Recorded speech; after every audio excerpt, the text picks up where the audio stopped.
mind you can't control. Running wild, can't come down. My head is in the clouds. Gotta keep this feeling, keep on breathing, even if we're slipping away. So I close my eyes and lose myself now. Do it like it's only today. We got a party for a lifetime. No, we ain't stopping for the sun.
Thank you all for standing strong. Together we belong. Hit the light and share the light. Crush those worlds, let's take the ride. Come in here and spread the cheer. Members make the truth so clear.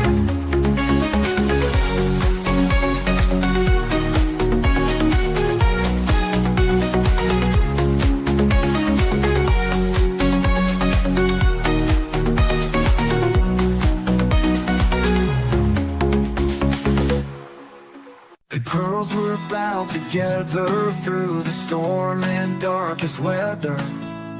We search high, we search low, together everywhere we go. Justin's here and he's going live with the best fans by my side. We're a family, we hold strong. Together we can right the wrong. We clutch them pearls, we shine like stars. Searching wide, spreading love afar. Every stream, every heartfelt plea. We are one in this community.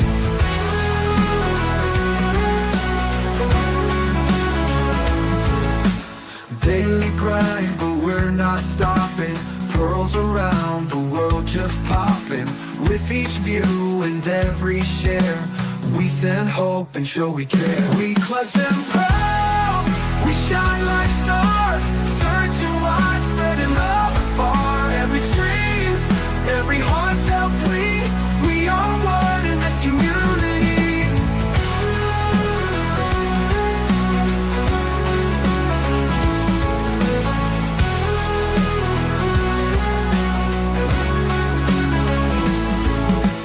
Daily grind, but we're not stopping. Pearls around the world just popping. With each view and every share, we send hope and show we care. We clutch them pearls, we shine like stars. Searching wide, spreading love afar. Every stream, every heartfelt plea.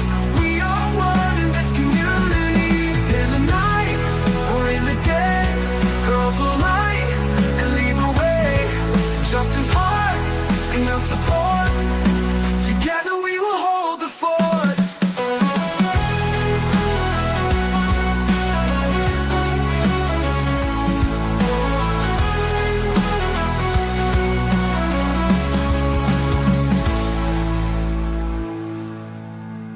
Daily grind, but we're not stopping. Pearls around the world just popping.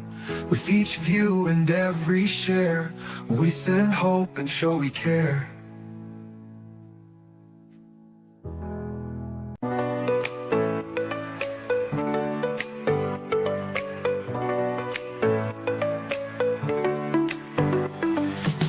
Click play and come along with me. Together with the truth you see. Got our pearls and our laughter too.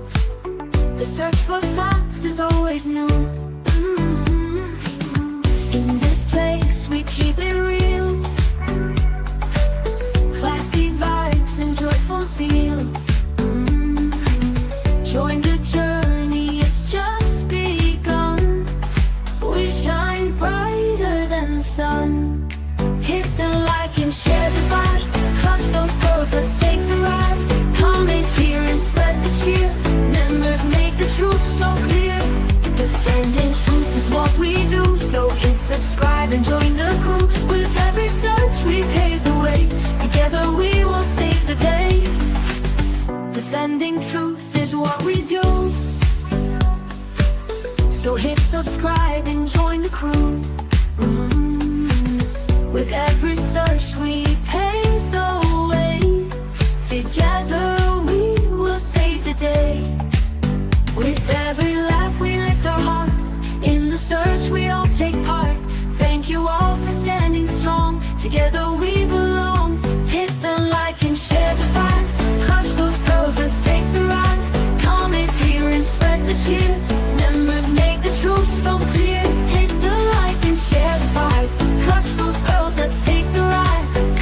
Well, hello, hello, hello, my beautiful pearls.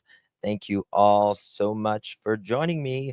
Really do appreciate your time. You could have chosen to be anywhere on YouTube, anywhere on the internet, anywhere in thy world, and you chose to be right here. I know your time is very valuable, and I do appreciate you spending some time with me. Today is May 27th, 2025. It is currently 6:05 p.m.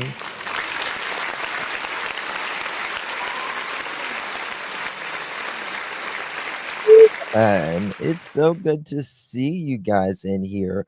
War, hey baby, Kimbo, Tina, Susan, Carol, D. White, Irony, Kimbo, Lakeside, Sheila, Susan, Angel, always late. Tina, good to see you. Sheila, everyone. Irony Rose, YouTuber, good to see you all. Robin, Hope Floats, bonjour, spread the love. Penny, hello. Sheila, hello. Good to see you all. Really do appreciate you. I plan on doing uh yeah, don't touch the camera. I got my batteries, honey. I got my batteries today. So we good. We good. Be Great 88, Red Moon, Heidi. Good to see you all. Rainbow, where you been? I haven't seen you either. Wish me luck. And my poodle go tomorrow morning for the first time training for emotional support service dog. That you're gonna do great, Sheila. Oh, mhm. How you doing? You know. I'm going to be live. I'm going to have a few lives today. So make sure you join me if you have, the evening to yourself or just chilling. Um, I know you can see me. I know you can see me. Yay. Um, so we are talking about Emily Pike case right now. It's kind of waned in the popularity, but I just feel like I need to talk about it because this one really bothers me. It really does bother me. Also, we're going to be talking about maybe Michael Vaughn today. If not, we will be talking about Michael Vaughn hopefully tomorrow. Um, get ready for that. And we'll be finishing our live that we did early into the morning about the Sebastian Rogers case, but it's more reviewing Jules because I want to see what her thoughts are on this. So we're going to be continue doing that. A true crime junkie, Tina Powers. How you guys doing? Been busy. I got you. Uh and we're gonna try to do Jack and Lily as well because there's some couple new things that's came out in the last little bit. Brandy, how's Brandy? Brandy is trying to get better for her surgery that's coming up. They're getting ready to do bone marrow and stuff testing so she can get ready and she's got to you got to go to the dentist and be cleared for all that kind of stuff. And I think I'm just waiting for some arrest. I think there's some stuff hopefully coming around the bend pretty soon. And we're going to be there for Brandy the entire way. She's amazing. She's absolutely amazing. So, anyway, right now we're covering Emily Pike from Arizona. Guys, if you have not yet done so, please hit that thumbs up button. Would greatly, greatly appreciate it. Um, excuse me. Also, consider becoming a member of the Pearl family. We would love to have you. That's a way you can support. Please share this live out on your social media. That's another way to help. And also, you can donate. If we reach our goal, we're going to be giving away a beautiful necklace. So if you want to do that, that helps as well. Brandy, yes. Yeah, exactly, Tina. Exactly. All right. Emily Pike. God bless her. God bless her. It's a system that really failed her. But Emily is going to be saving lives forever because Arizona just passed a law in Emily's name. And we'll get to that in just a little bit. So, Emily Pike, she was born in San Carlos, Apache Nation in Arizona.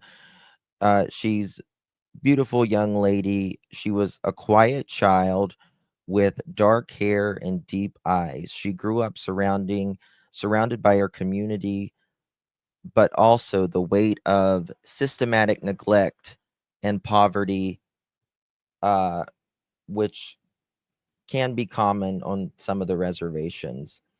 Let me show you a picture of Emily Pike. Um, this is a photo of Emily right here.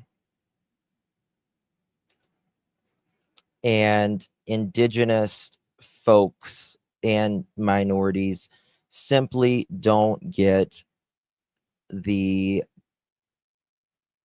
care uh, in the media that they are so deserving of.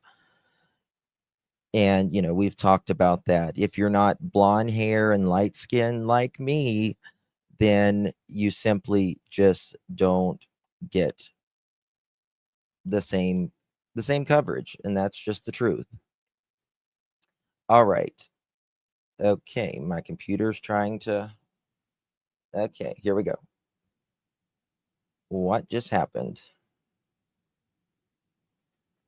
Please tell me that just did not happen. What? Hold on, guys. My entire live just deleted.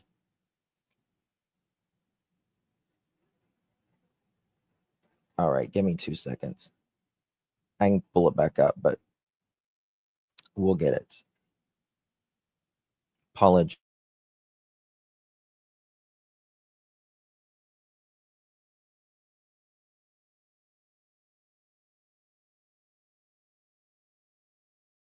guys.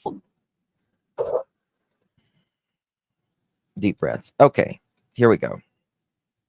So, she grew up in poverty and all that. Her family, or her father rather, was incarcerated for arson. He wasn't a part of Emily's everyday life. Her father, or her mother rather, Steph Docella, tried to do everything she could to raise Emily and her siblings. But like many Indigenous families, they face underfunded education, limited health care, and constant scrutiny from child welfare agencies. Despite the hardship, Emily loved to draw. Her notebooks were filled with sketches of animals, Apache symbols, and girls who looked like her, smiling, standing tall. Okay. My computer is just really trying to die today, I think. Um, so this okay, I read that. She told her family she wanted to be a designer or a teacher. Emily often expressed deep worries about her safety, especially after the assaults. We're going to get to that in just a minute. Hang tight. Hang tight because it's really, we're learning about some new assaults that she went through. She wrote in her journal about being scared at night, feeling watched and not trusting the people around her in the group home. Her mother reported that Emily would call crying, asking to come home, saying she didn't feel protected. But dreams don't protect you when the system sees you as disposable. Remember that. Dreams don't protect you when the system sees you are disposable. In 2023, Emily bravely reported that she had been SA'd not once, but twice. After the second report, instead of being given trauma counseling or in home support, the state removed her from her mother's custody and placed her in a group in Mesa, Arizona. Group homes are where the system sends kids it doesn't know what to do with. Overcrowded, understaffed, and underregulated. Emily ran away once before. She called her mom in tears. She told staff she was scared. She didn't feel safe.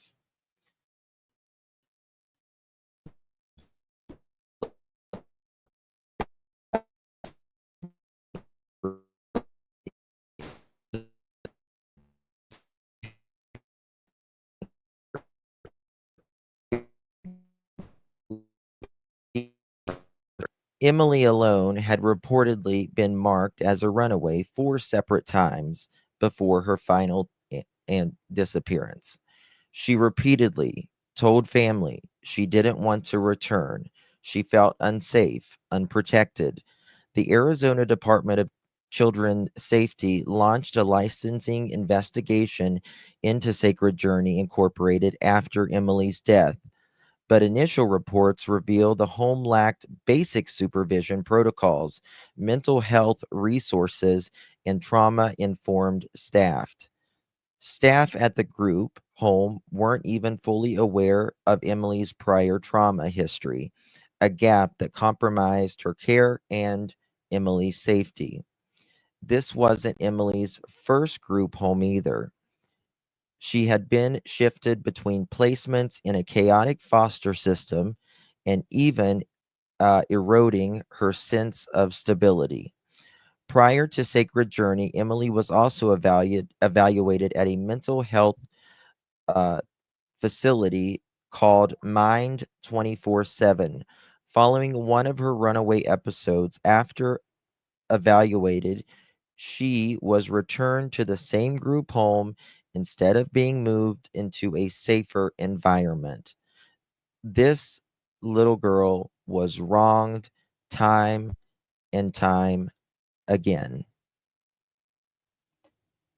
Time and time again.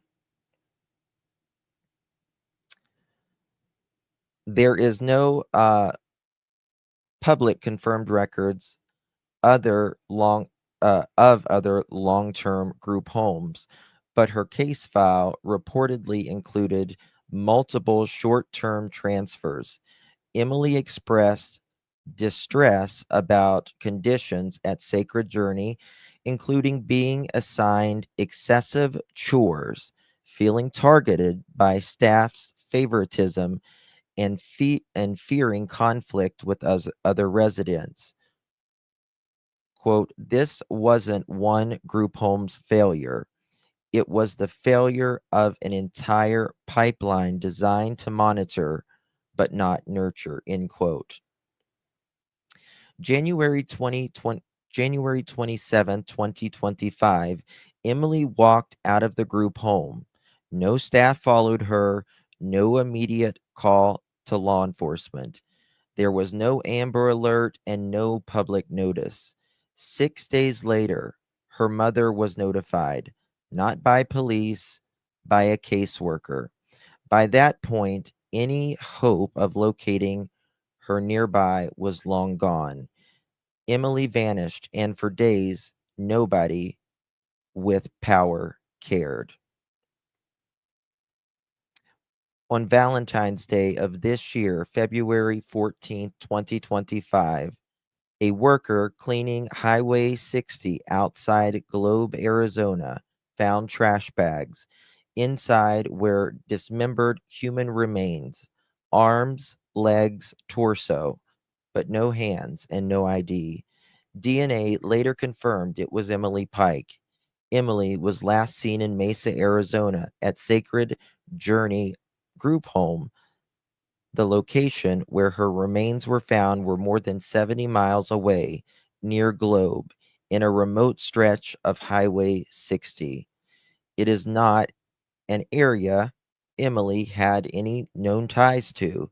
She had no friends or relatives in Globe area and no reason to travel there on her own. Authorities believe it is highly unlikely she made it there by herself, suggesting she had been transported by someone after her disappearance. Quote, they didn't just unalive her, they tried to erase her, end quote. On February 14, 2025, Valentine's Day, oh, I already read that, sorry. So the coroner's report was devastating.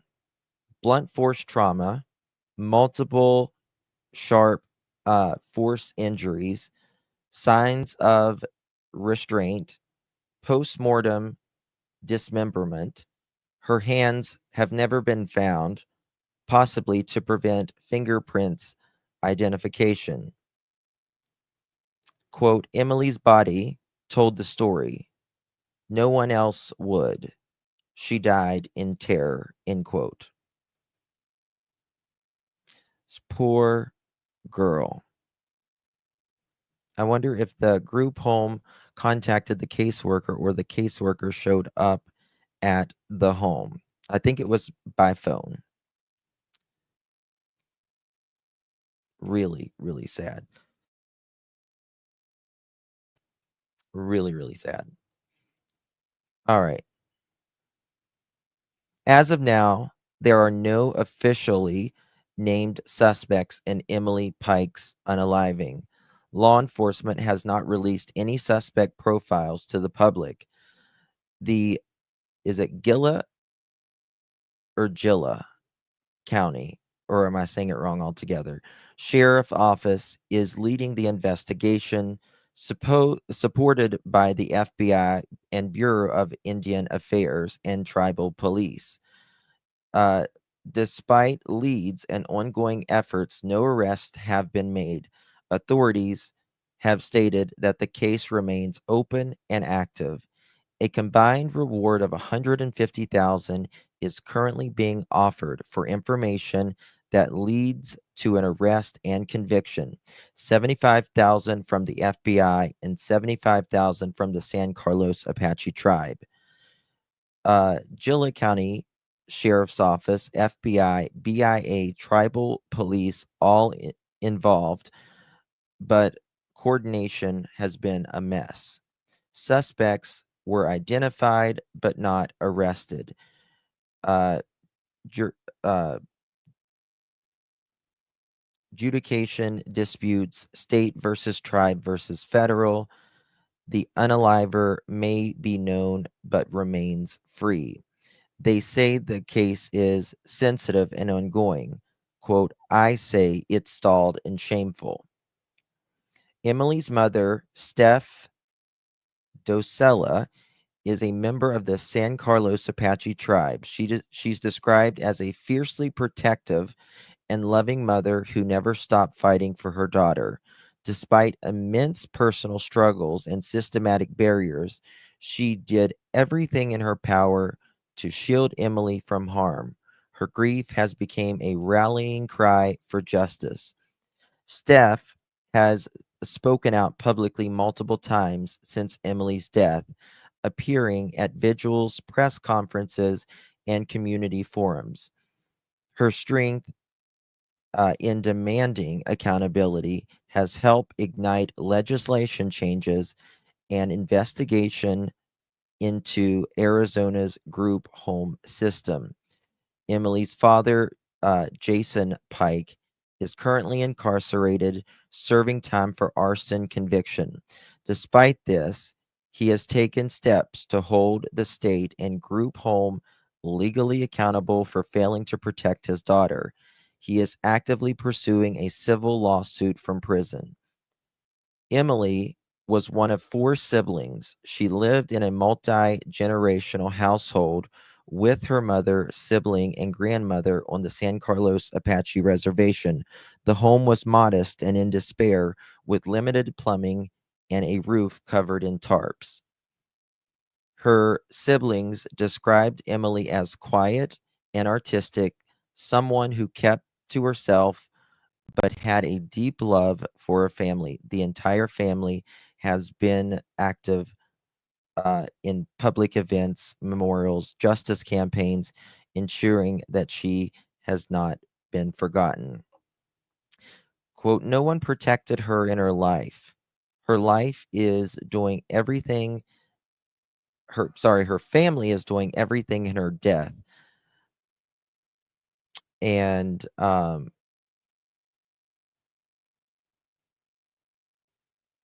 don't know.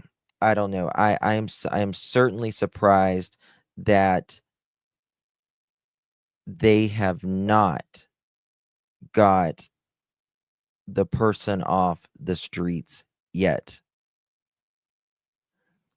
It is amazing to me that they traveled 70 miles, 70 some miles, nearly 100 miles with her remains, dismembered her, and still they have not been any arrest. There's allegedly some suspects out there, but as of now, that's all it is. Thank you so much, Lakeside Lawyer. I really do appreciate that, my friend. Good to see you, for your support.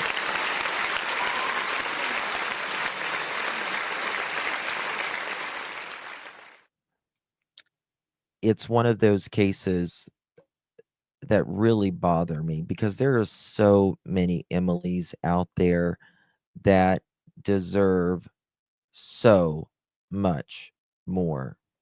So much more. It's really sad. Watch this. This just came out the other day, and I want to share this with you.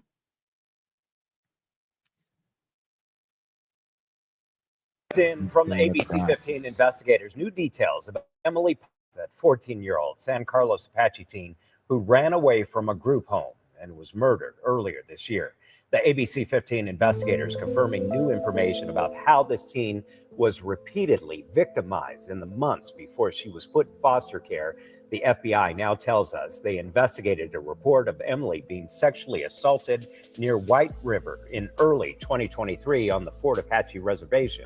The FBI says the suspect from Emily's case is currently being prosecuted for sex crimes involving 2 other alleged victims. Then in July of 2023, Emily reported a second sex crime against her involving a different perpetrator on the San Carlos Apache Reservation. As the ABC 15 investigators first reported yesterday, the Bureau of Indian Affairs says their agents conducted a full investigation, but federal prosecutors say that case was never submitted for review and possible criminal charges. All of this coming to light as Gila County Sheriff investigators are looking at all possible leads to find whomever killed Emily and dumped her remains in a rural area near Globe. Communities around.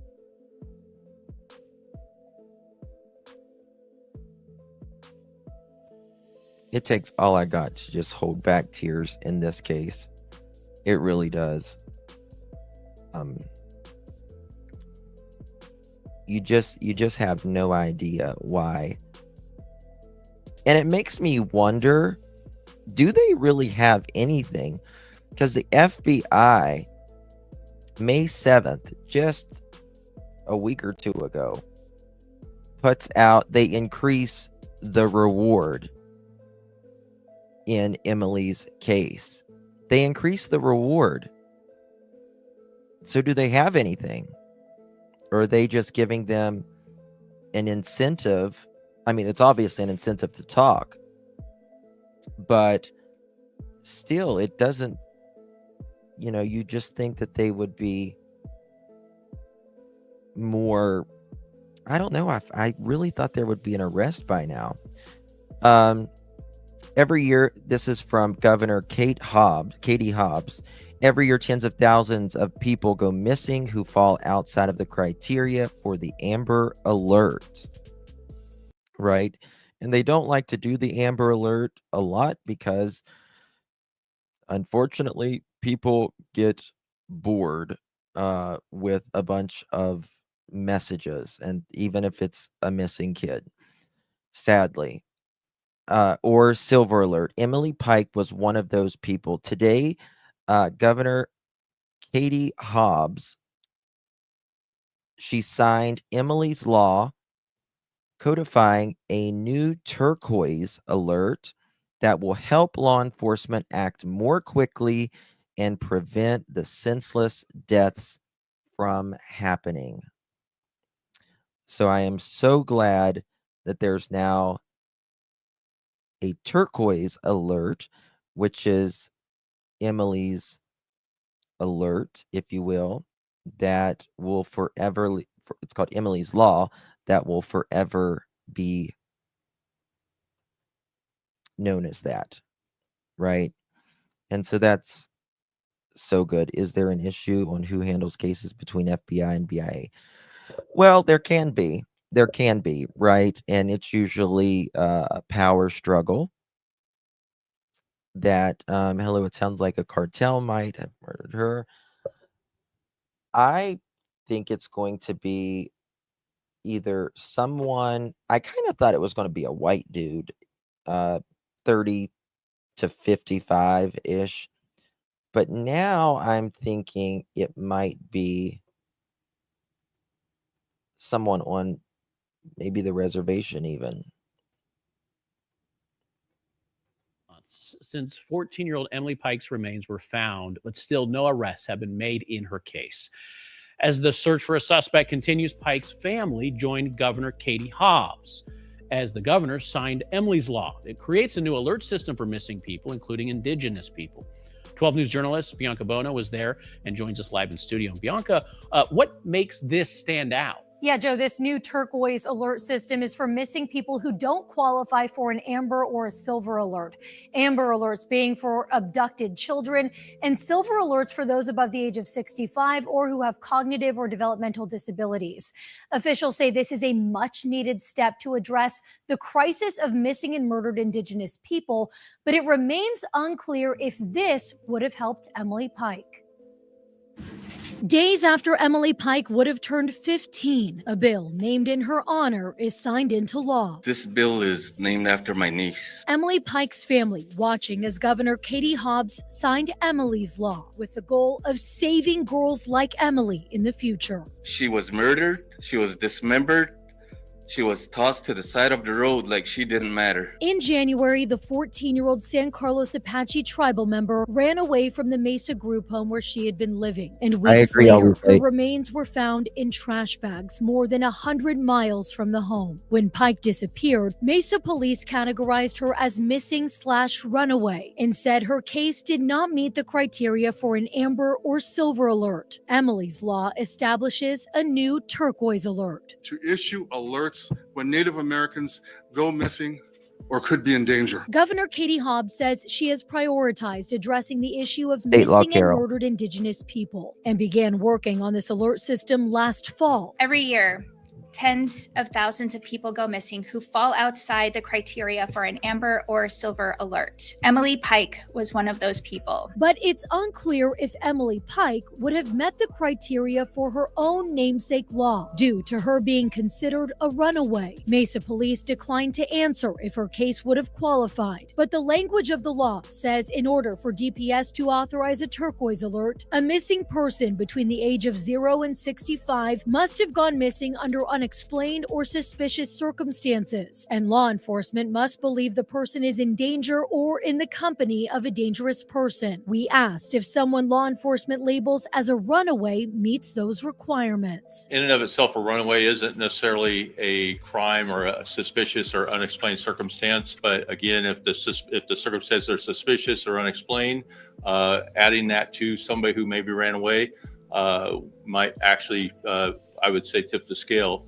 to that actually meeting that criteria for that alert to be considered. Lawmakers in the room say they are confident further clarification can be made if needed moving forward. San Carlos Apache Tribal Chairman Terry Rambler believes the term runaway should no longer be used, eliminating any confusion. When you label somebody runaway, you give them several days, several weeks. He is exactly right. Stop naming these kids as runaways. It gives a connotation in your head, oh, that they just ran away on their own terms. If you don't know where someone's at, for God's sakes, they're missing. They're missing. Oh, they'll return. But if you do missing, completely different with law enforcement. Yes. So that needs to be changed. And exactly. And DPS is the agency. Exactly right. We have no idea if they ran away. A lot of these kids are presumed, run away. Maybe they went to the park and maybe they got abducted. You don't know. That evaluates alert requests and then determines if one should be activated. Because tribes are sovereign nations, they can also activate alerts for their tribal land. You guys are saying it in the comments today. Yes. Most children who run away for a reason. Missing is missing. Kids don't run away because their life is, happy-go-lucky and there's not a problem, right? They're running away from something. Bet your bottom dollar they are. The governor says this alert system should be ready to go by the end of summer. We're live in studio beyond. All right. Now I'm going to turn on our friend and yours, Chris McDonough from the interview room. He has amazing people on his panel. He's got Dr. Ann Burgess. She is a lot of things, like a criminal profiler. Dr. Gary Mercado, he is a psychologist, I think, or criminal psychologist, perhaps.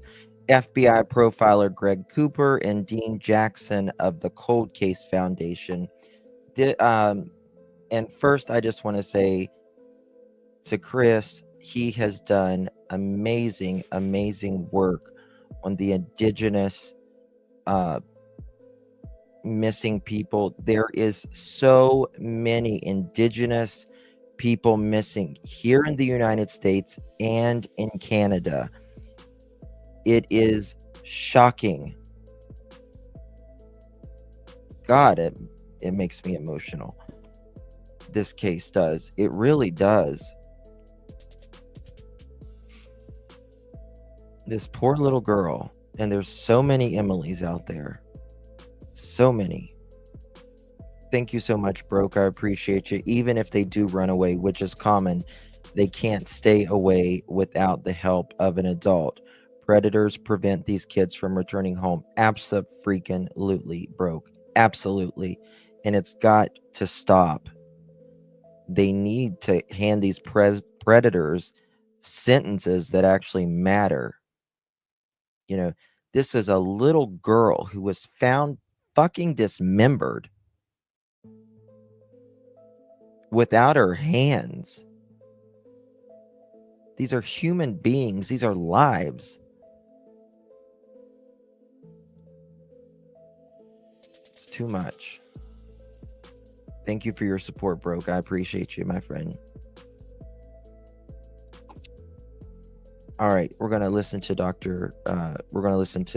Chris from the interview room. Chris is a former homicide detective. He still does work with the Cold Case Foundation and throughout the country, assisting police precincts on certain cases. He's been very active in the Michael Vaughn case as well, something I am extraordinarily grateful for. Homicides per year. And then you look at missing person cases, which is around 5,000. You add all that together, still trying to get a real sense of how many homicides does that represent, in fact, when you've got unidentified remains, missing persons, and then we know about the homicides have been actually classified between 15,000 and 20,000 homicides per year. Yes, Caroline. And let me tell you something. And the people are getting smarter on how to go about doing these crimes, how hiding evidence and how to get away with stuff. And so many are getting away. So many people are getting away with it. And it's just shocking. You know, you're talking on an average every year, somewhere around 20,000 and more people per year. They're going to fall in that category. But most of those missing persons and most of those unidentified remains end up falling in the category of homicides. They just can't classify it as such because they don't have enough evidence. So what's happening with our Indian population, females particularly, is what we're talking about. Yep. We're at least 1,500 that we know about. We don't know exactly. You're exactly right, Rainbow. Well, Justin, I think these criminal monsters watch things like these specialist videos and others on how to be better. It's scary, really. Absolutely.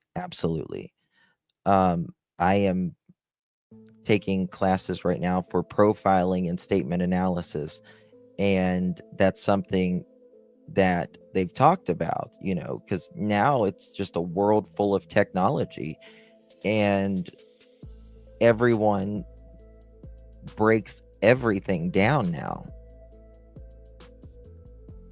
And, you know, that's part of it, but also, you know, we also, and at least in our country, have to show how we obtain the evidence and all that. So, you know, people, you know, they learn in court as well, you know, from court cases. Look at Kohlberger. He has done that. Kohlberger, he was, you know, an assistant teacher. I mean, he studied serial killers, right? He studied serial killers. He was fascinated with them, but he was fascinated with them in a very sick way. Oh my God, Kohlberger creeps me the hell out. Ugh. I cannot imagine seeing him late night with those fucking bushy eyebrows. No way. How come every time there's an evil predator that gets caught, people are always calling for them to get the double penetration? What do you mean? I don't get it.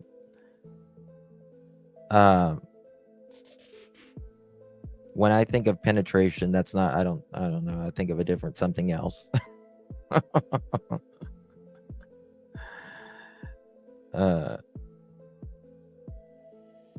Help me out, bro. Exactly how many missing persons, and we don't know about the unidentified remains that can be directly associated to those cases. But regardless, we're talking thousands upon thousands. Are you meaning the death penalty?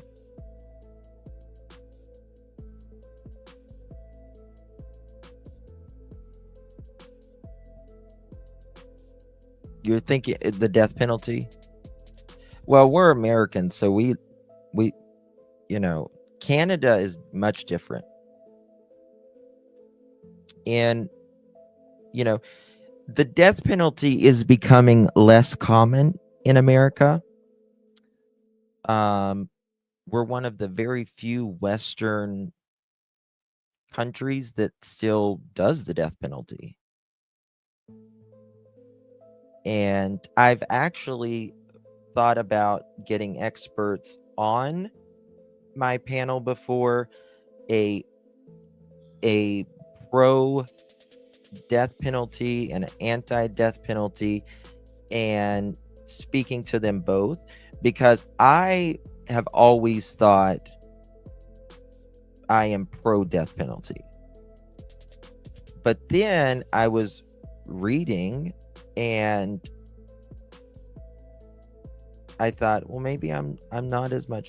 But sometimes you just want to light them up, you know, when they've done something so heinous. That's the way I feel, at least. No, S offenders cannot be rehabilitated at all. They cannot be rehabilitated at all. Watch, I'll show you something. It's at 1 second. Let me pull it up. Those are cases nationally, and as we like to say, we're not just talking about statistics here. We're talking about human beings. In this case, Chris, that you've been spending so much time on recently in this case, it's a great representation of what's happening, and it's startling, it's disturbing, and it's from my perspective, it's incorporated into a national epidemic of unsolved cases, and it behooves all law enforcement working together cooperatively to try to solve these cases and to bring justice, not certainly for the victim, but also the victim's family. Well said. And that's a really a wonderful overview here. And let's see if we got Dr. Burgess. Ann, are you on the line? Can you hear us? I can hear her, Gary. I don't know if she's near her phone. But, well, we want, if Dr. Burgess is able to chime in here, she is such an integral part of studying, women who have been essayed over years and years, and she's actually a pioneer in this area, as well as Dr. Bricado, and Victor Pacheco. The three of them have been studying dismemberment, and this is a perfect type of case to have this panel together tonight, because obviously Emily was, her body was dismembered, and as a 14-year-old girl, Gary, what are the statistics, if you know any, in the indigenous population? This is such a rarity because there's such a spiritual component to this for the indigenous people, in terms of, Father Sky, Mother Earth, and then all the other stuff that comes along with dismemberment. Right now in the indigenous community, Emily cannot go into the eternities. She cannot, quote, cross the river because her body has been dismembered. When we're kind of getting in a new subject here, but death penalty cases cost 10 times as much. It's 10 times more expensive than a non-death penalty case. And I guess that's including taking care of them for the rest of their life. The most rigorous cost study in the country found that a single death sentence in Maryland cost almost $2 million more than a comparable non-death penalty case. Before ending the death penalty, Maryland spent $186 million extra to carry out just 5 executions. A similar study showed that California spent over $4 billion extra in death penalty since 1978.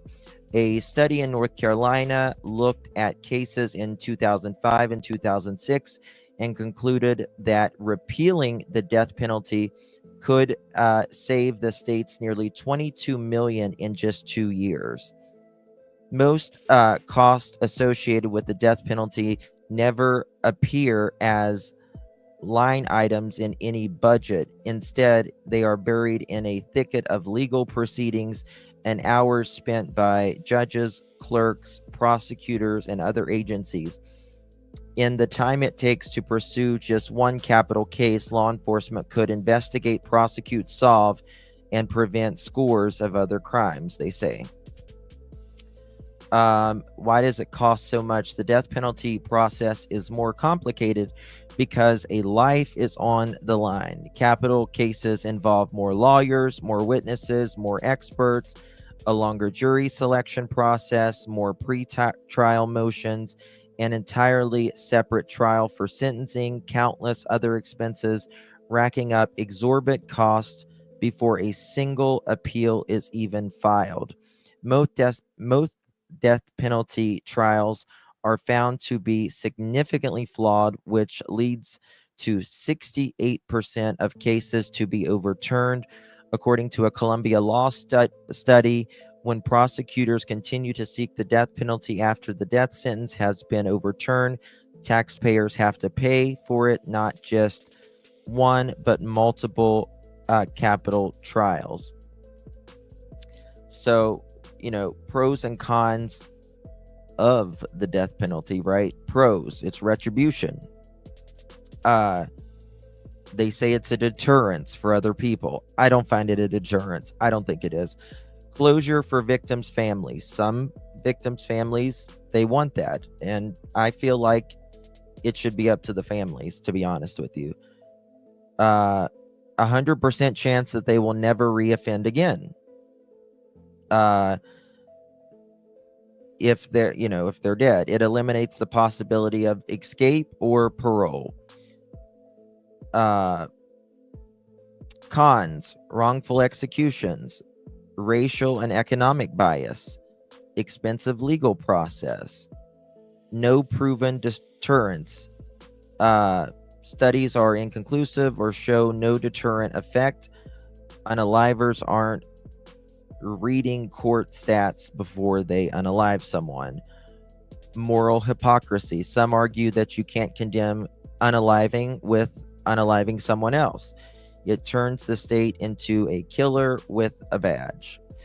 Anti-death penalty. You can't kill your way to justice. Prevents wrongful deaths. In some cases, rehabilitation is possible. It's more humane for life in prison.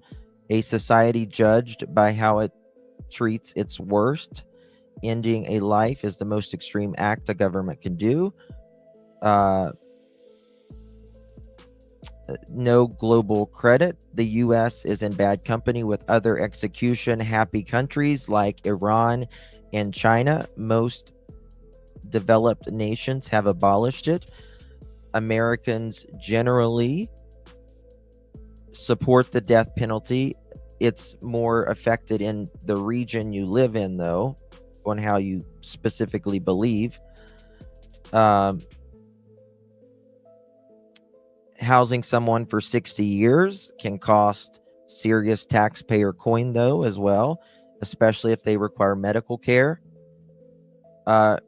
Risk of prison escape or violence. They can be violent in the prison.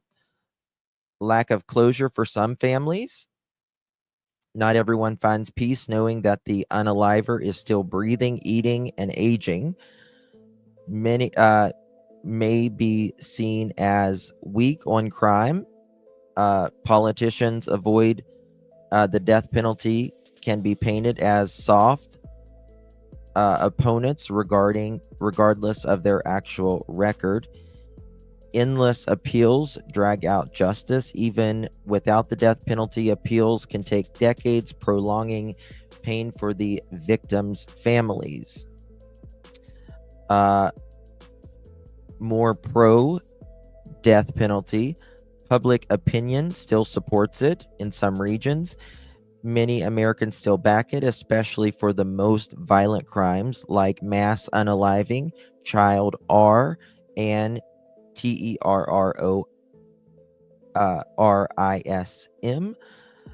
Politicians who support it often get public approval in certain districts. Justice system finality for prosecutors in court. Execution closes a case. No parole hearings, no dealing with potential prison activism, and no late state legal drama. Prison overcrowding relief. Some argue removing violent lifers helps reduce overpopulation in mass security prisons. I think that is ludicrous, to be quite honest with you, because there's not that many people in death row. I mean, there, like a death sentence. Symbol of state authority. It is a strong, uncompromising message. Some crimes are so extreme that the only fitting response is absolute. Victims deserve ultimate justice in certain brutal unaliving crimes, torturous unalivings. For instance, advocates argue that anything less than death minimizes the suffering of the victims. More cons: botched executions. It's happened many times. Legal injections sometimes fail. Slow deaths, seizures, or prolonged suffering. That's not justice. That's a horror show, they say. To me, if it's especially heinous, I don't care if they suffer when they die. That's personally me. If they've, tortured a child to death or whatever, fine. No uniform applications across the states. The death penalty varies widely depending on geography. If you kill someone in Texas, legal injection. Same crime in Massachusetts, it's life. Justice shouldn't depend on your area code, and I agree with that. That is one thing I do agree with. Muscles, how you doing, baby? Good to see you. I think it should be very similar, but I feel like if you have made someone suffer to their death, especially a vulnerable victim, and it's especially heinous, light them up. I don't care. Seriously, that's my opinion on it, though.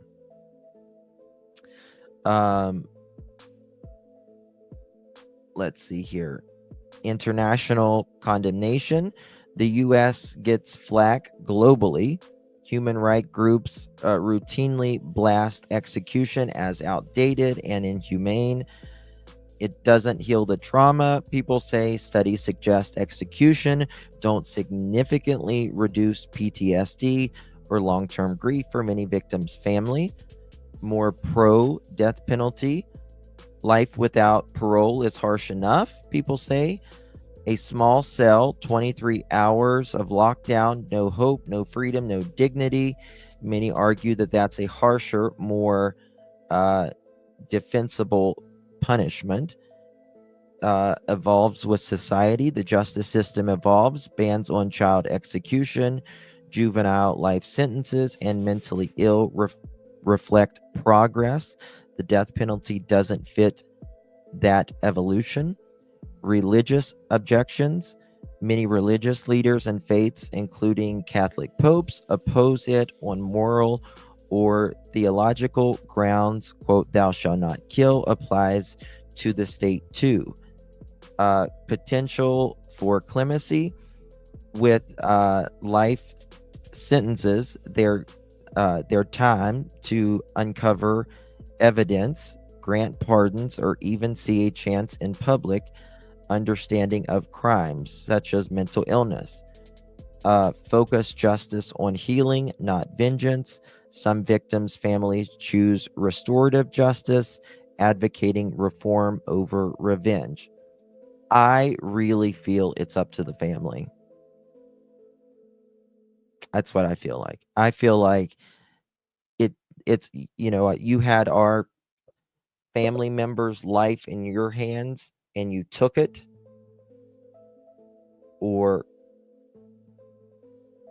hurt them so bad that they never recovered, like a child, or I think it should be up to the family more than anything. So, I don't know. But it's a very passionate debate because some people are absolutely against it. Some people are absolutely for it. And I'm kind of somewhere in the middle on that. I think for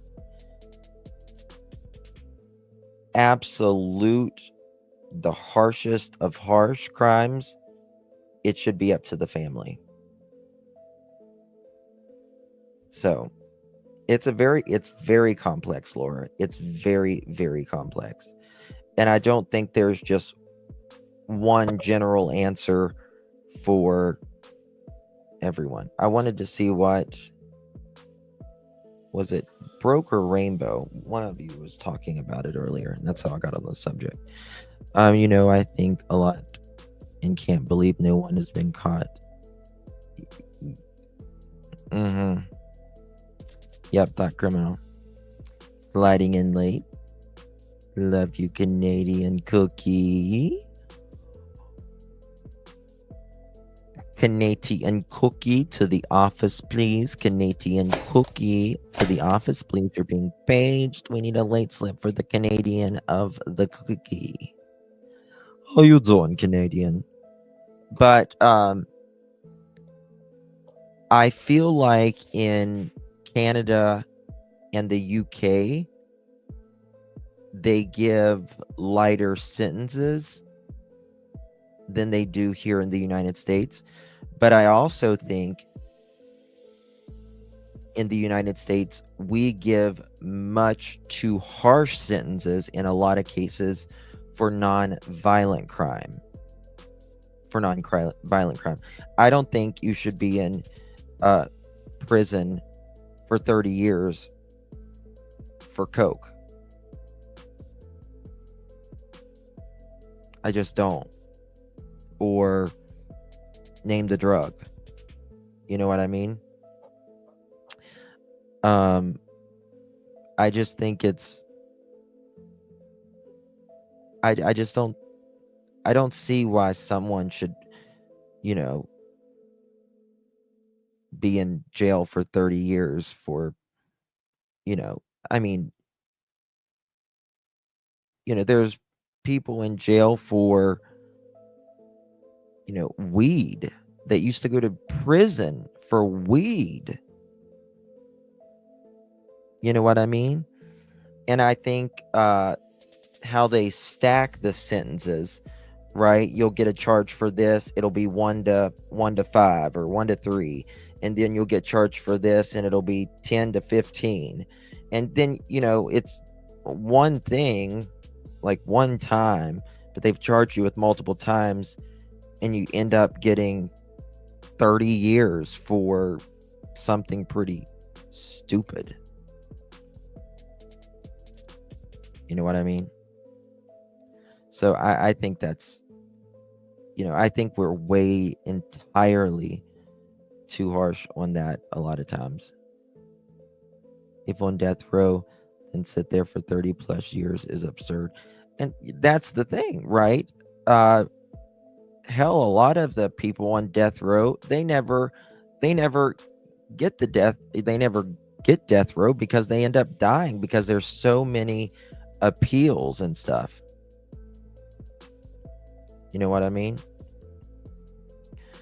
I just think it's absurd, and we wonder why the prisons are overcrowded. My God, you're giving people 30 years for drugs. I mean, why the hell does somebody need to sit in prison for 30 years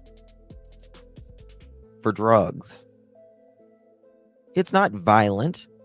It's not a violent crime. Right? I mean, it's not a violent crime.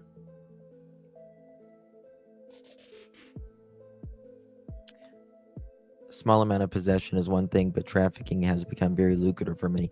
Absolutely, Caroline. And, I mean, I think, copious, like just an obscene amount of smuggling and things like that. Yeah, go to, send them to prison for a little bit, but not 30 years. You know what I mean? I just don't see it. I really don't see it. I don't know. I don't get it. All right, let's finish this. So they have a vested interest in finding the remaining body parts to help her move on in their tradition across the eternities. And so, Gary, in your research, tell us a little bit about what that embodies, what you and Dr. Burgess and Victor have been studying.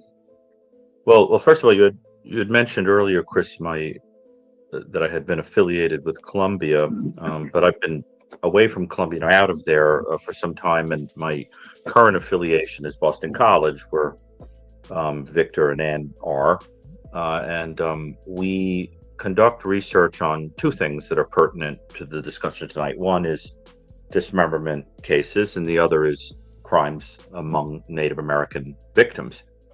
And currently, our focus is on victimology as opposed to the offenders. We did a paper on elderly Native American women who are killed, which is there's virtually nothing written on. And now we're trying to break some ground, looking at female victims, versus male victims. And I will tell you that even though it's a work in progress, dismemberment is very unusual. As a matter of fact, sexual crimes, which I strongly suspect is going to be a pertinent point in the Emily Pike case, are very rare.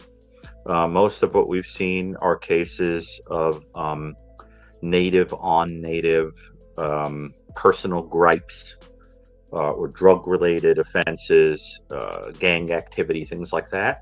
But as far as an outside person potentially targeting a native individual potentially for sexual reasons, I mean, these seem to be very rare. Now, remember, someone, you suppose he's married? You mean the perpetrator?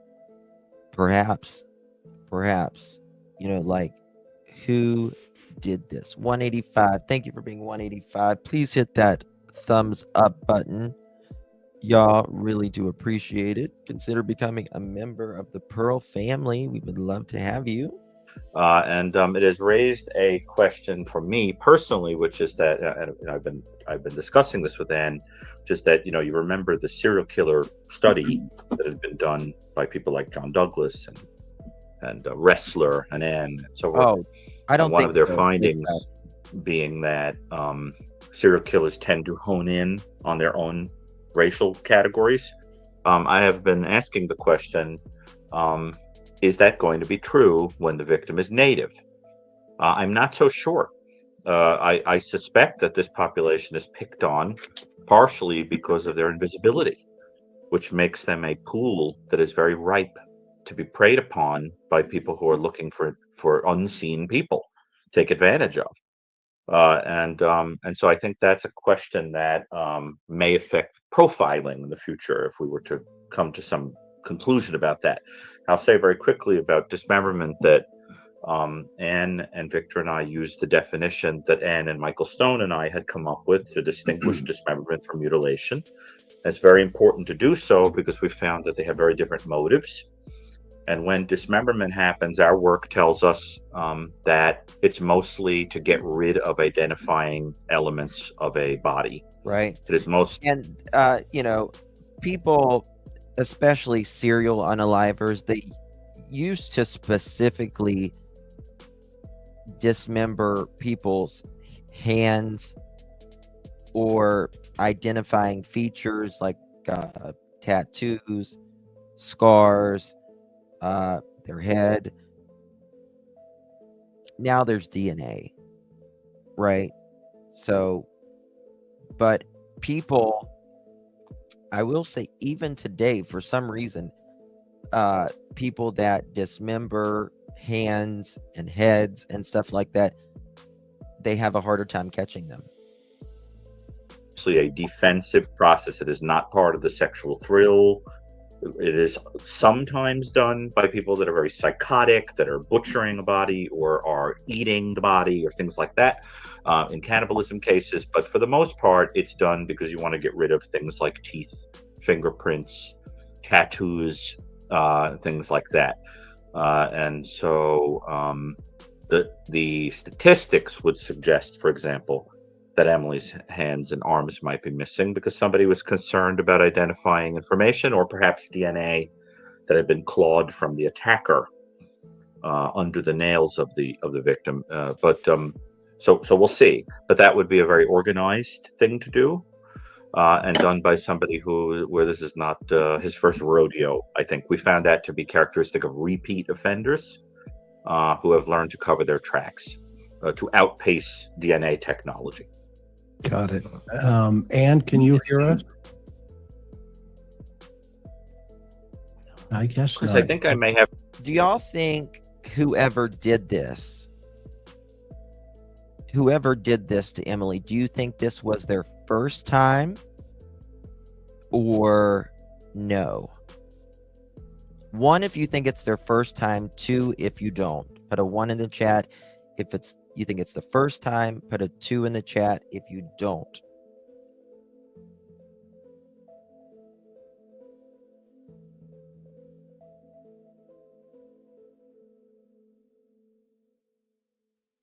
Yeah, people just don't usually start dismembering people. It's usually a process that eventually, it works its way up. It works its way up generally. I have to get her on my phone. Yeah, let's do that, Gary, because I think she's having some audio issues. While that's happening, Dean,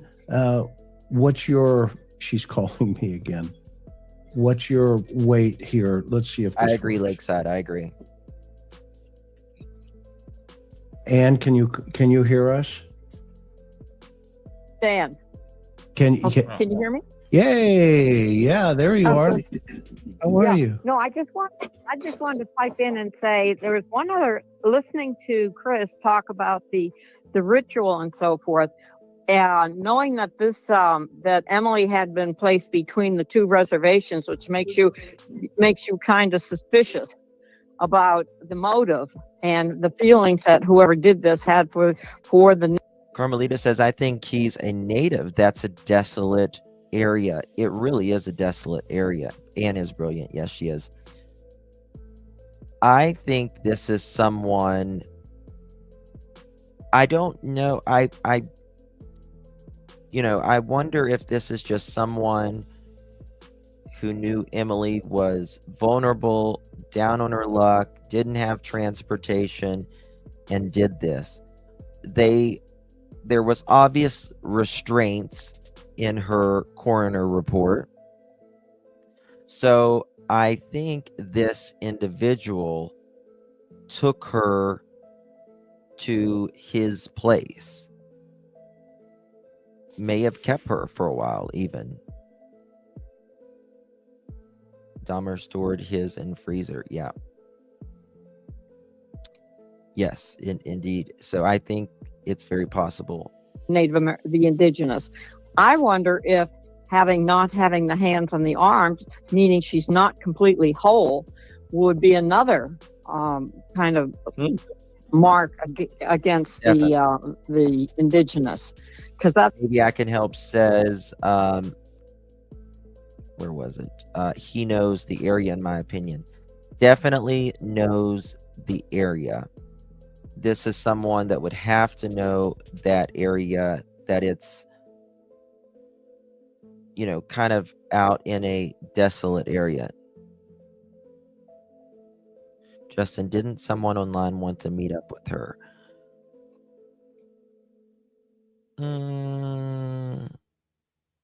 Yeah, I think you're right. Let me That's quite try and unusual, check just not, that. I mean, Yeah, I think it's you're right. perfectly logical what Gary is suggesting. Well, I wonder about the call too, because there was a call at the home after she went missing.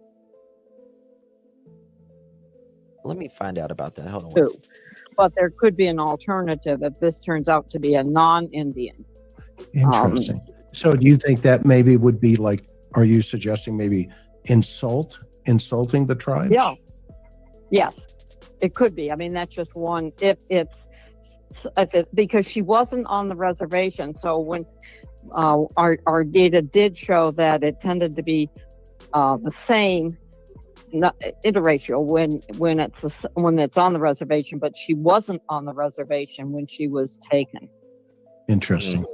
That's Yes. an could this be someone that's kind of like anti Native American?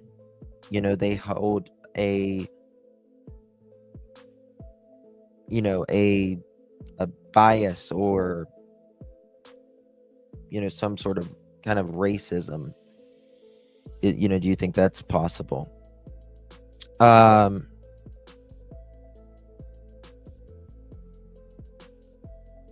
Let me see here.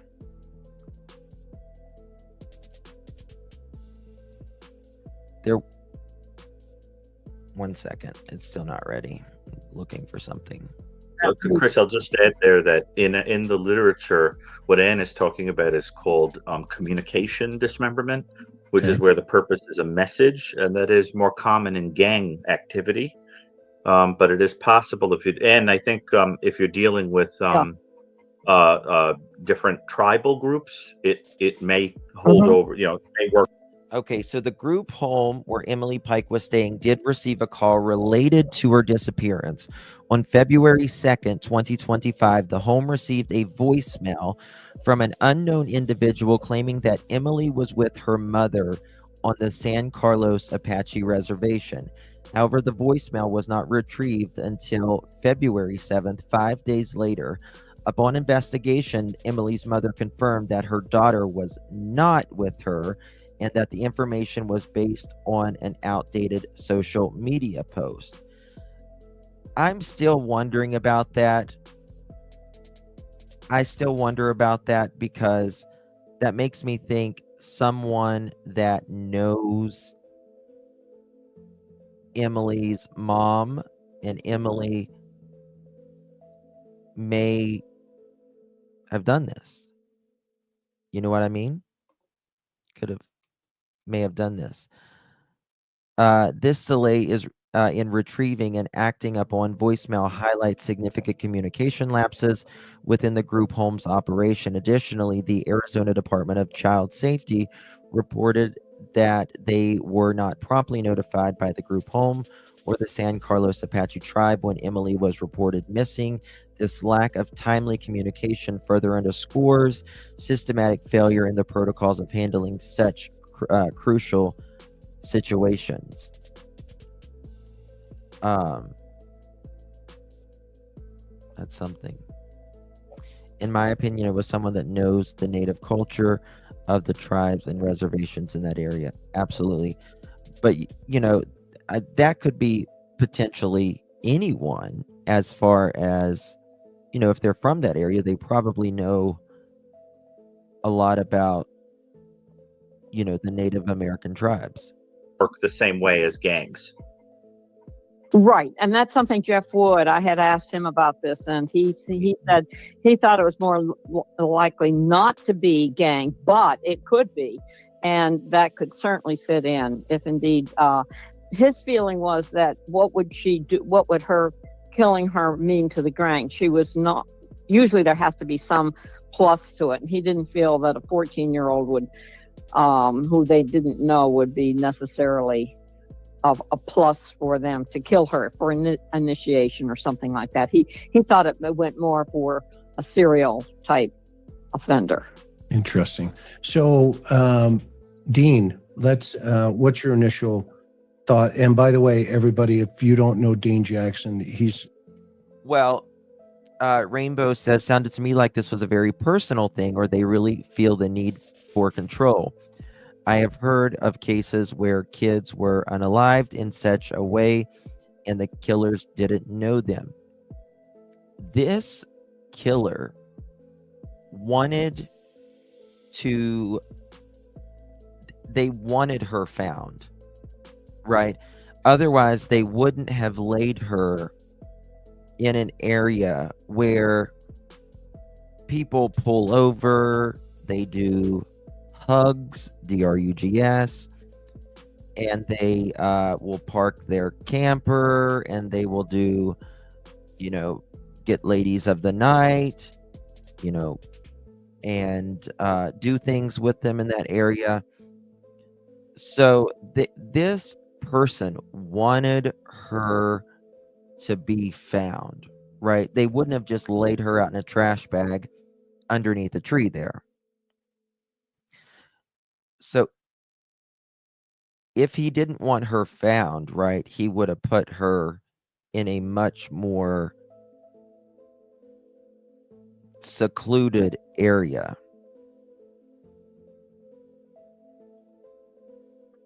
You sent a flyer. Did you text it to me? Oh, I don't got my text up. Hold on. Let's see.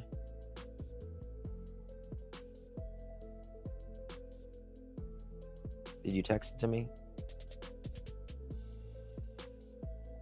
We'll look here.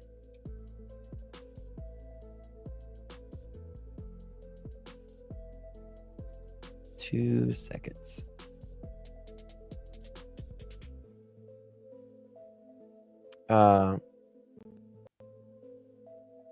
How the anonymous post for Jack and Lily say behind closed doors and 2 cents. What?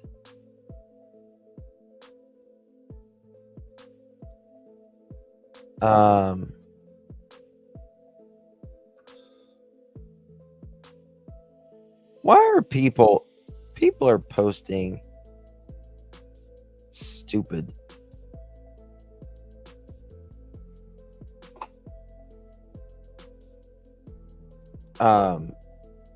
They're posting all kinds of stuff in Jack and Lily's case. I mean, in Jack and Lily's case, they've said they've been found so many times and they have not been found. People are clickbaiting you just to get you in there. Where's the rest of her remains? The rest of her remains have not been found. And you see, and that shows you right there that if they wanted her hid, they hid her arms good, right? And her head. They wanted her found, Justin. They wanted her found. I can see what you are saying. Yes, they, with the poor child left, true, right, could be the case. So this was a personal attack, maybe on family, not sure. Could be. I mean, it could be a trophy, someplace they can go back and revisit for memory or whatever, but it's, they obviously didn't want her arms and her head found, so they hid that really good. Yes, adult male remains. Was it a statement? Meaning with Jack and Lily? No, Canadian. I sent you a flyer. I didn't get it, my dear. Oh, yes, I did. Hold on.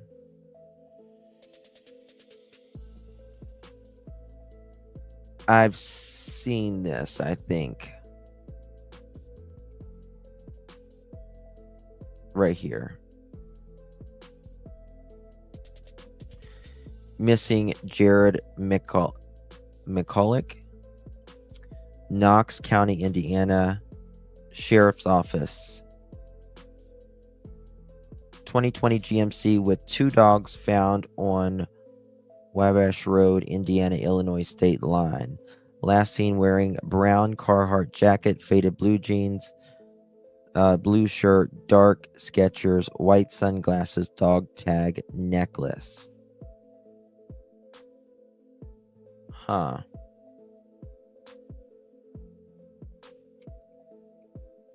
I don't really know anything about that case, but he's been missing for a long time. Last seen November 5th, 2023. Jared Miners of Missing Americans.org.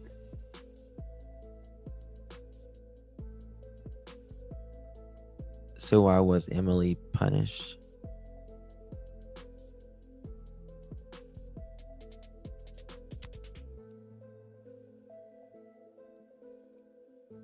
What's that? Justin McDonald. This is Jared McCulloch.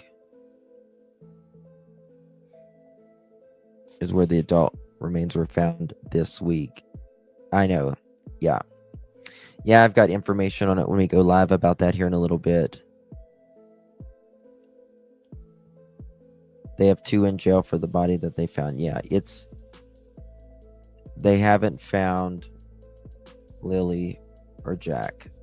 People are lying. They're absolutely lying. It's craziness. I don't understand these people. I don't get it. Really don't get it. Oops, wrong one. Wrong one.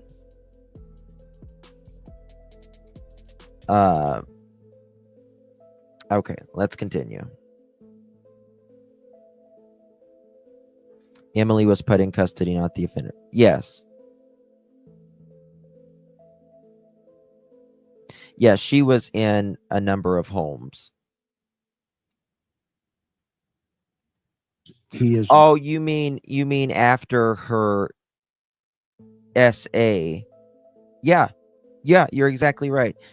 When she was SA'd, and she's been SA'd twice that we know of, they took her out of the home and put Emily in the home. Retha, Justin, thank you for always being real. Thank you, Retha. I appreciate you very much. Put her in the home. They should have locked that bastard up. Those bastards. I don't know if it was the same person twice.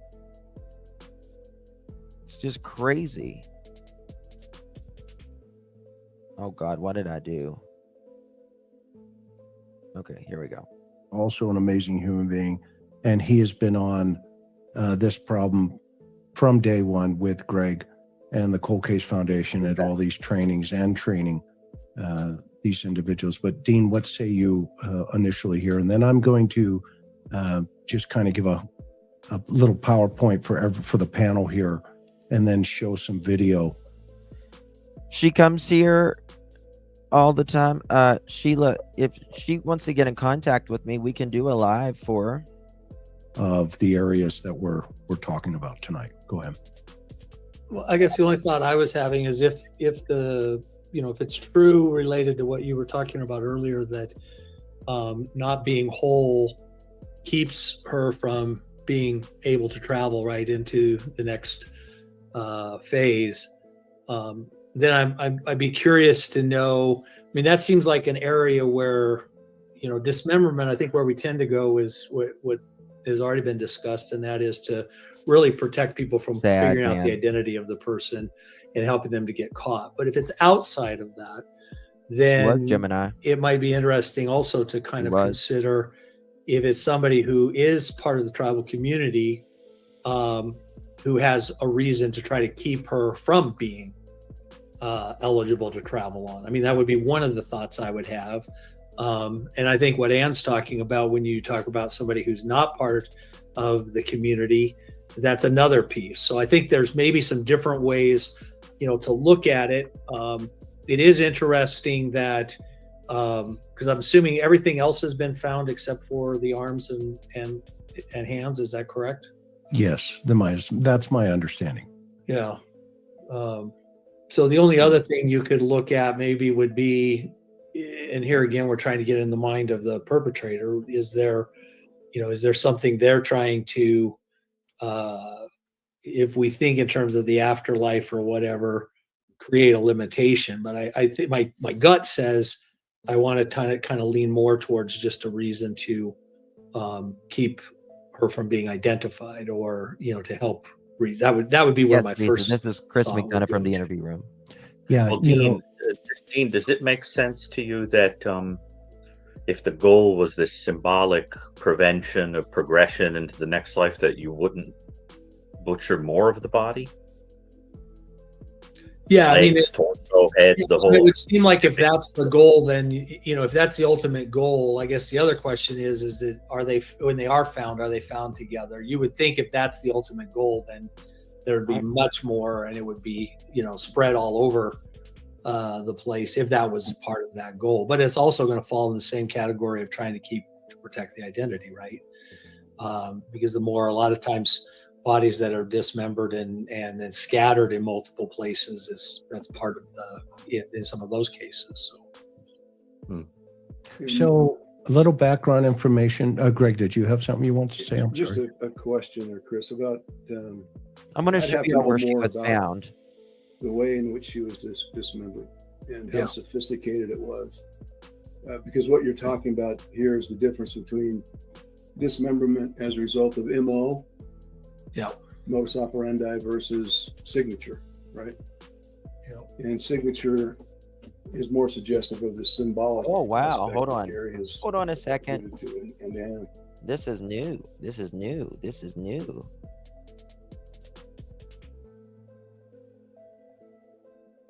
FBI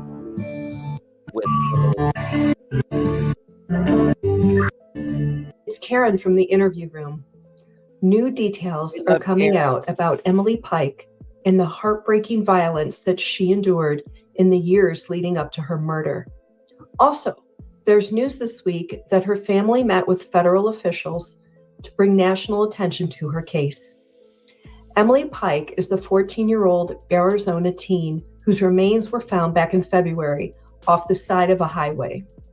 The details of Emily's killing are just horrible and shocking.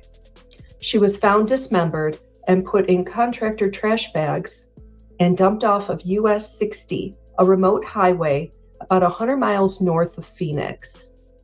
You'll recall that Emily ran away from a group home in Mesa, Arizona on the night of January 27th of this year. She was found 18 days later, on Valentine's Day no less, in that remote area. Yes, Tina. Now that the investigation is her name's Karen. This is Chris McDonough's beautiful wife. She was a news reporter. continuing, more is coming to light. Federal law enforcement agents have said that they have investigated not one, but two separate SA allegations from Emily in 2023. That's what we just talked about. Now, I'll remind you that back in 2023, Emily would have been just 12 years old. So 12 years old. Oh my God. 12 years old and was essayed twice at 12 years old. She probably, after that, she probably never even spoke about it after she. what happened to her? The FBI confirmed. She probably didn't speak about it again because every time she spoke about it, she got thrown out of the house. They didn't get locked up. She got thrown out of the house. That it investigated a report in early 2023 that Emily said she was essayed in the White River area. This would be fairly near her home, as she lived on the San Carlos Apache Indian Reservation. The essay occurred on the Fort Apache Indian Reservation next door. The suspect was not prosecuted in Emily's case, but he was indicted on other federal charges. Federal court records show that the man was indicted last year on counts of aggravated essay, abusive sexual contact. Hold on, what? And federal court records show that the man was indicted last year on counts of aggravated essay. I need to pull up my Pacer account and find that. Abusive sexual contact, and SA of a minor. One of the victims listed in that indictment was between the ages of 12 and 16 years old when the crime occurred. So we don't know whether it was Emily or a different juvenile. This perp is currently being detained in federal custody and his trial is scheduled for July. The second crime occurred later that year, again in 2023. Emily reported in July of 2023, a number of months later, that she was. Well, you know, they're probably waiting to get back. You know, when they go through a factory, the way there's, you know, trash bags that are thicker and thinner, but the mill, the way that they can see if it came from a certain manufacturer, if it came from, you know, a certain roll, and all of that. It's been done many times. Essayed by a relative, according to a news source, on the San Carlos Apache Indian Essayed by a relative. Reservation where she lived. Tribal law enforcement officers referred that case to the Bureau of Indian Affairs, the BIA. The BIA said it did an investigation, including a forensic interview with Emily that was done at a child advocacy center and coordinated with other agencies, including federal and tribal prosecutors and tribal. I think they're waiting for them to get back those social services. Trash but bags. The case was never submitted to the U.S. Attorney's Office in Phoenix that would have handled it. We don't know why. And no criminal charges were ever filed on this perp. Instead, the San Carlos Apache Tribal Social Services took custody of Emily. She spent the next 18 months in foster care, including that Mesa group home, before she ran away, not for the first time, on January 27th of this year. And we know how that turned out. It's absolutely heart-wrenching and horrifying that Emily suffered so much violence as a young girl. Those who knew her said she went from a bright, smiling girl to a reserved, self-destructive teen. It changed her. God bless this girl. Emily was a frequent runaway, according to her family. She attempted to unalive herself before and after tribal social services. She was crying out for help, and she just got thrown away. When she was alive, she was thrown away, let alone in death. Removed her from her home on the Indian reservation and put her in the group home, according to media sources. Emily's murder led to national anger over Yes.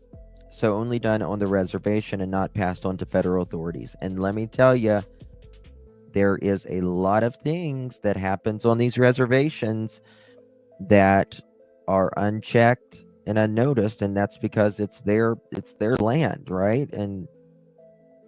But damn, they need to make people be accountable. Missing and murdered Indigenous women, and questions over why this problem only continues to grow and when it's going to be properly addressed. With Emily's murder, so far no suspects have been identified, according to officials. And I would add that the San Carlos Apache tribe is offering a $75,000 reward to help find the person who killed Emily. So a few days ago, Emily's family traveled to Washington, D.C. and met with the... I have kind of mixed feelings about this tribe because I appreciate them, what they're doing now. But I feel like when she was being wronged when she was alive, it was looked over.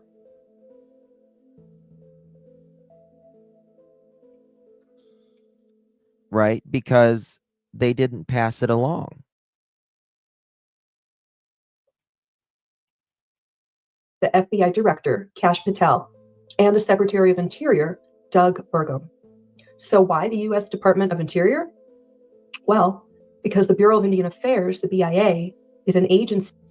Yes, they do have suspects in this, but I don't have any names. Within the Department of Interior.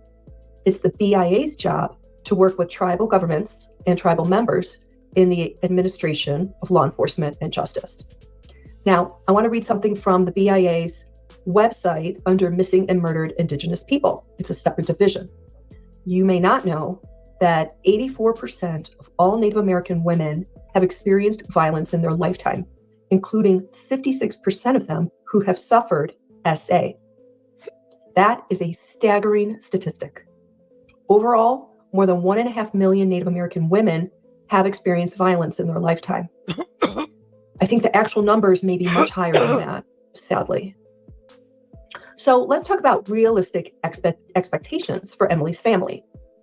We certainly pray that Emily's case gets the priority it needs and deserves to be solved. It's not enough, in my opinion, to have a photo op with federal officials and hope that the murder gets solved. They must deliver. Kash Patel, as head of the FBI, does have the power to prioritize Emily's case in this regard. I'm talking about specifically at the FBI lab. The lab does all the DNA testing and other forensic testing on the evidence in Emily's case, such as the trash bags she was found in and her remains itself. We have heard that the FBI lab... We interrupt this presentation. Andrea, to the office, please. You're being paged. Andrea, to the office, please. You're being paged. We need a late slip for Andrea. She's late. Is woefully backed up with lots of cases, and then it takes months, not weeks, to have things like DNA processed. We hope that the FBI director will be able to prioritize Emily's case and the attention that it needs. Okay, now I want to show you something. Here. Okay, here's where Emily Pike was found. Can't play the music, but I want to show you where she was found. Reservation. Her body was found in this area, in trash bags. As this is the Interstate 60 in this area. See, she was found right off of the the highway there. 70 some miles away. And as you can see, this turnoff had to be known to the suspect. It had these types of crimes. It was a presidential appointment. I was one of 4 instructors that we explore together. As you know, I have been a part of the Operation Lady Justice, which was a DOJ initiative for missing, murdered Indigenous women. It was a presidential appointment. I was one of 4 instructors that was brought in to train the first ever homicide task force made up completely of Native Americans to investigate these types of crimes. I was honored to do it. I am still working with the tribal nations and helping solve these horrific events. Okay? There is no reason on this earth that a 14-year-old Native American... Let's give it up for Chris. That's amazing. Thank you so much, Chris, for that. It's amazing. It's so good. Girl should be found in trash bags off the side of a road, dumped as if she was invisible. Come along with me as we explore this together.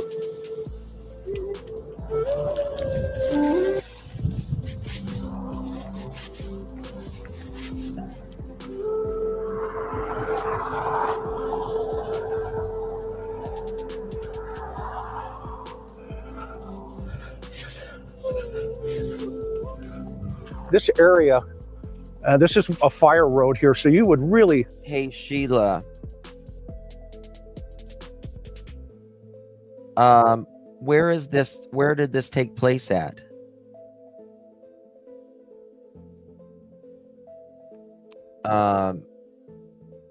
Near Globe, Arizona's desolate. Yeah. Someone just sent me your message, Sheila. I missed it in chat. If you want to send me information about it, I'll look at it. Can you text me? Hey, Holly. Hey, Sherry. Good to see you. Laura. Yeah, send it to me. Send that information to me. Have to know where you were going. Yep, they sure do. In order to, drop the remains of this child. This, you kind of get into the mind of the suspect, and over here to the right, it looks like there's some cattle area, as you can see. Just pan over to the right. You can see the cattle area over there. I don't know who these folks are. This is Fire Road 355, and I'm looking.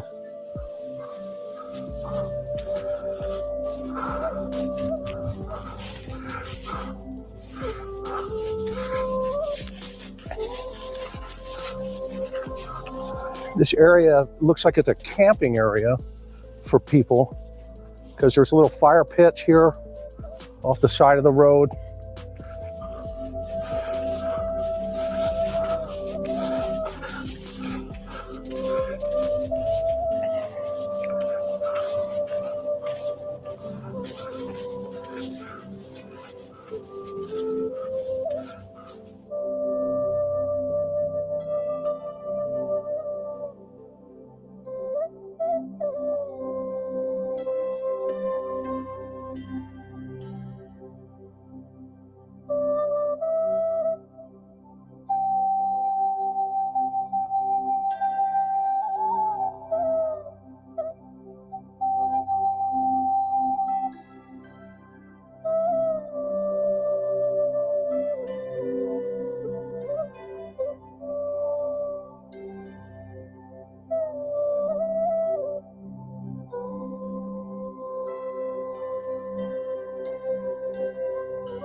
So they clearly wanted her found.